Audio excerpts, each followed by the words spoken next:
Hey, I'm Bear, and today we're going to be talking about TikTok, what's going to happen, is it going to get banned, what happens if and when it gets banned, Spotify discovery mode, the facts, and what it means for you as an independent artist, new YouTube features for shorts and especially podcasts, and finally we're going to go into some music that came out this week, as well as the hot drama in the EDM community around Not Low and one of her tracks that appears to have been plagiarized. If you're watching on YouTube, be sure to subscribe to stay up to date. Let's start with TikTok. So Congress just rolled out a bill that would empower the Secretary of Commerce to ban foreign technologies or companies from operating in the US that may be a national security threat. So this would include companies like TikTok, Huawei, and other companies trying to do business in the US that are owned by international parent companies. This would enable the president and their administration to enact these bans, similar to how Trump attempted to when he tried to force a sale or divestiture of TikTok to Walmart and Oracle in a now failed deal that was appealed by TikTok. Also this week, the Biden administration made it clear that they would like TikTok to either divest, spin off to a US company, or they will be considering banning it. So what does this mean? People like Gary Vaynerchuk and other kind of social media pundits have been saying for quite a while that TikTok's one of the best places to get exposure. There's now over 1 billion users, over 100 million users in the US. And look, if you're trying to promote music or build a personal brand, you want to go where the most eyes, and I guess in the case of an artist, ears, are looking and listening. So somewhere like TikTok, which is growing so rapidly, which is feeding organic growth to content creators, is a great opportunity and a little bit of an exploit. Now, vertical video is one of the fastest growing, most used content formats on an hour-to-hour basis. YouTube Shorts is getting over 30 billion daily views. That is 30 billion daily views. Now, if TikTok gets banned, I don't think this is actually going to change all that much for artists. You're simply going to have to focus on other platforms. Instagram Reels and YouTube Shorts are catching up rapidly in features, filters. On YouTube specifically, the ability to connect a short that uses a sound to the official music video for that sound gives a lot of opportunities to help promote your music, connect with your audience through this vertical format. Your short content is increasingly becoming easier to link with your longer form content, which you actually want to help build longer term relationships with the people watching and listening to your stuff. So I think if TikTok gets banned, you're just gonna double down and focus on YouTube and Instagram to take the best advantage of this format. Just because it might go away, I don't think you should stop using TikTok. I think that there would be a lengthy legal appeal process. It would take months, if not years, for TikTok to actually get banned, especially with all the work that they've been doing with Project Texas, which if you look into it, TikTok's been really doing a lot of work. National security experts seem to agree that it's pretty, I believe NPR called it above the board, as in they're trying to be as open as possible. They've been letting journalists into TikTok offices to observe source code. They've partnered with Oracle to have the actual keys to the backdoor servers where the data is actually stored in the US for US users. There's this new entity called US Data Security Incorporated, which are the only ones who are tasked with user data, and also report to an independent Congress-approved board appointed by the House Foreign Affairs Committee. But I think it's safe to assume it'll be tricky to get TikTok to leave, and they seem to be trying their best to build back the trust that they do not currently have. However, if it does go away, I still think it's important to keep using the platform. You can make this same content once and post it on Shorts, Instagram, and TikTok. It may perform better in some places than others. It may vary video to video, so it's worth making the content once and posting it everywhere. Every video you make is good practice. It's gonna better inform you on what works and what doesn't work. It's reps that you're getting in to become better at storytelling, content creation, and sharing your work. Forbes posted an article yesterday called How a TikTok Ban Could Affect the Music Industry. So let's talk about this at large. I saw a tweet the other day. I couldn't find it just before recording this. A summary of the tweet was that if TikTok gets banned, the way that the music industry works is going to go back to labels having to fund new artists to get their music heard and go back into investing in artists. Now, this assumes several things. One, it assumes that before TikTok, the way that the music industry worked was that all these independent artists would send their music to labels. Labels would pick the ones that they thought were particularly great and invest a whole bunch of money into promoting these artists. Now, there's a few things wrong with this assumption, but let's continue for now. It also assumes that the way the music industry works now is artists have to go viral on their own, and then the labels will pick and choose which ones go viral and really focus on those to blow them up. And I don't understand why we would want to go back to that first way of doing things. It was already possible to kind of go viral and get buzz without TikTok. I mean, look at Justin Bieber posting videos of him drumming on YouTube and getting discovered. But also, were labels really investing that much in artists anyway? I mean, there are countless stories of labels not letting artists finish their albums, never releasing the albums once they're recorded. It's always been on the artist to be the biggest advocates for themselves and to do the work to create buzz, create discussion, create community, and have people talking about them. TikTok is just the easiest way of doing this, and in many ways, having the ability to reach these ears without money from a label is very freeing because it makes it so that the only gatekeeper is not some A&R guy in the back of a label who your competition might be cousins with, but now the only gatekeeper is the audience themselves. And isn't this kind of democratization overall healthier for artists?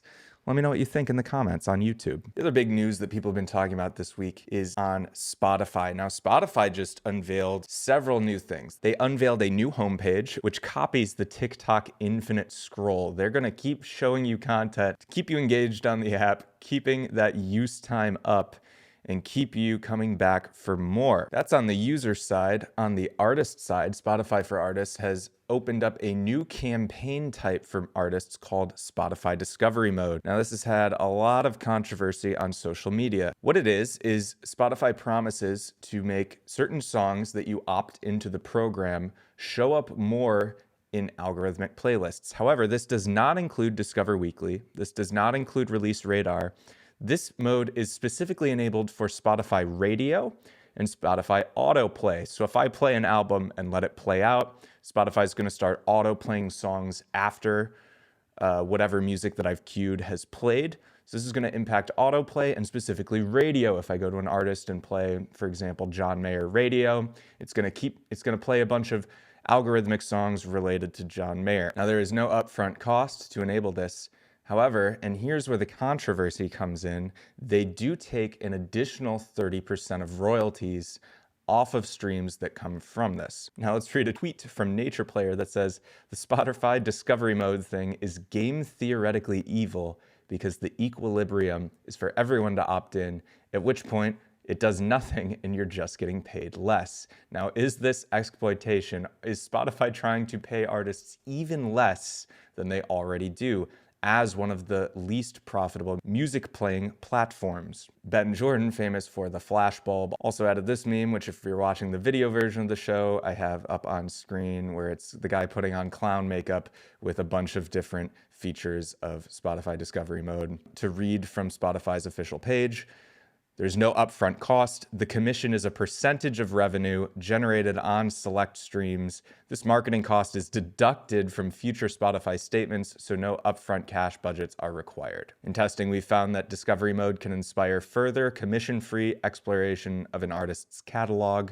During the first month that a track is opted into Discovery Mode, streams within radio and autoplay often lead to downstream organic streams in other Spotify areas as well. Now, this seems a little bit scammy. We pay you less, we play you more.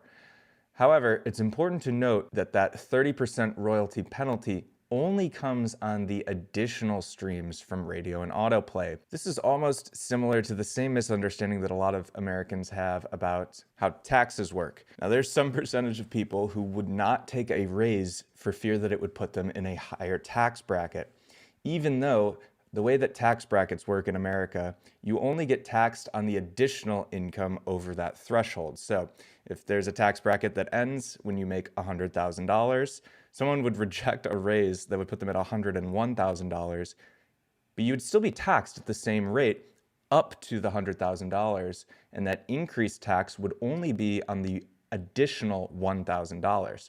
So you can think of this like an extra 30% tax on the extra streams that you'd be getting, even though you'd still be getting all of those original streams at full price without the mode. So I don't think it's as bad as a lot of people think. I don't think we have to worry about a game theory equilibrium where everybody's getting paid less and nothing's changed. I do think this is mildly predatory. I think this should be a feature that's provided just in general, where you can pick specific songs that you would like the algorithm to prioritize. This does give you the optionality to choose which songs. Of course, you are paying for it. I think that Spotify should stop investing in military public investments, hundreds of millions of dollars on problematic podcasters, and instead have a lot of that money go back to the artists that make their platform work in the first place. At the end of the day, I think it's a little bit misconstrued, and there's a little bit more fear than there should be. And it's up to you to figure out if that nuance is worth it to you to opt in. I personally have opted in my Isaac Bear project with 2 songs to try in the month of April, and I'll be sure to let you know the results of that after they come in. Let me know what you think in the comments on YouTube. Finally, new YouTube updates. Now, we talked about how YouTube is adding the ability for a sound on a short to connect to the full music video for a track. That's super exciting for artists. The other big announcement is podcasts on YouTube. Now, I'm recording this kind of like a video podcast. I'm going to be talking about the music industry every week. What's changing? What's new? How does it impact you? Now, YouTube has added a whole suite of podcast features. They're going to start featuring audio podcasts on YouTube Music, but they also are going to have a whole new podcast tab on the base YouTube homepage, and they said they're going to be boosting video podcasts. Now, the way that you set this up is with playlists. They've also added a podcasts tab to YouTube Studio. You can now create and manage podcasts in Studio. So you can do this in a couple of ways. You can create a new podcast by clicking the new podcast button, or you can set an existing playlist as a podcast. So if you've got a bunch of content that can be consumed in an audio format, you might want to set that playlist to be a podcast. Now, there's some best practices that YouTube has said to help take advantage of these new features that are getting added. Number 1, they said to add all the videos from a podcast into a single playlist. Don't split them up between seasons. Just have one big playlist. If it is a serial podcast, meaning, for example, a true crime where you want to start at the beginning, you want to list those early episodes at the beginning of the podcast, and you want to go in sequential order. Basically, you want the playlist to be in the order that you want to watch. So on the other hand, for an episodic playlist, new stuff coming out every week, you want the newest episodes at the beginning of the playlist. Now, they also are requiring a square cover for the podcast. Now, this is different from the typical kind of 1080p thumbnails that go onto a video. The podcast is going to need that classic podcast square cover. Once you add these, your videos are going to exist as videos, but they will also be found in the podcasts tab of your channel. So you can have one playlist per podcast on the channel. That means you can have a whole podcast hub with several different shows organized as their own podcasts on the YouTube platform. Now, there's so many ways to get different content out of something like a video podcast. This episode, for example, I'm going to turn into a couple different video episodes. Basically, each segment is going to become its own video. We're also going to pull some clips out and remix them into shorts. Now, you can do this in editing, repost them on Reels and TikTok. If you want to focus on YouTube as your home base, you can just use the Shorts remix feature to remix directly from a full-length video into a short and post it directly to short. It'll link back to the original video.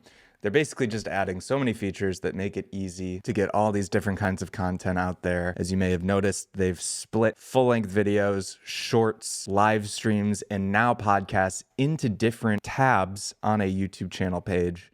This makes it really easy to get a nice clean hub for all your different content formats.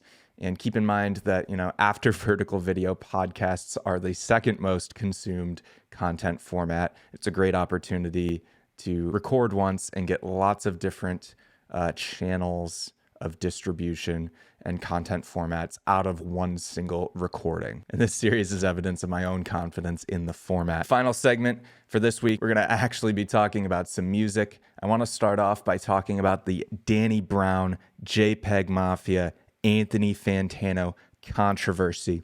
Now, a new single dropped this week from Danny Brown and JPEG Mafia.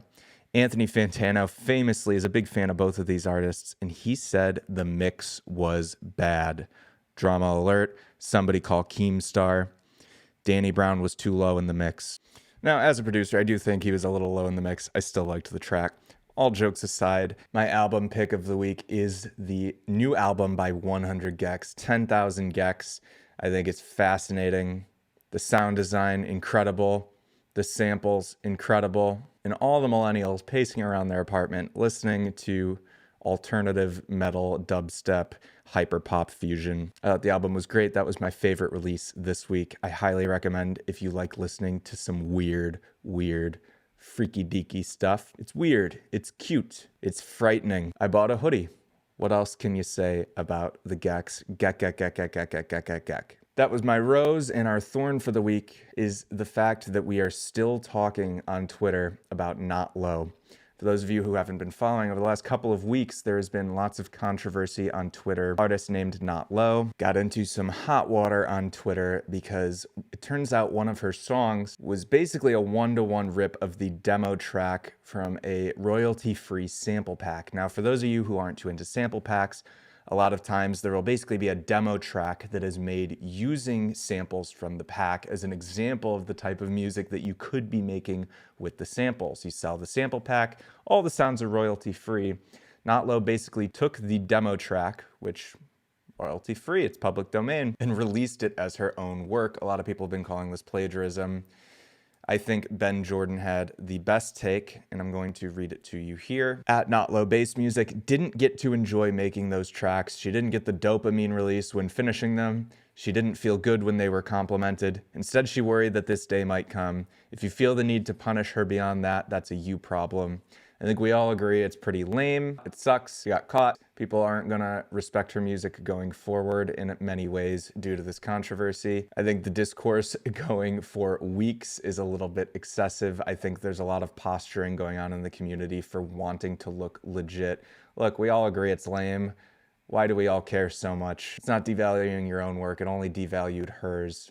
Let's all just move on here. That's it for this week. Once again, I am Bear. Have a wonderful morning, evening, day, night, whenever you may be watching this, and I'll see you next time.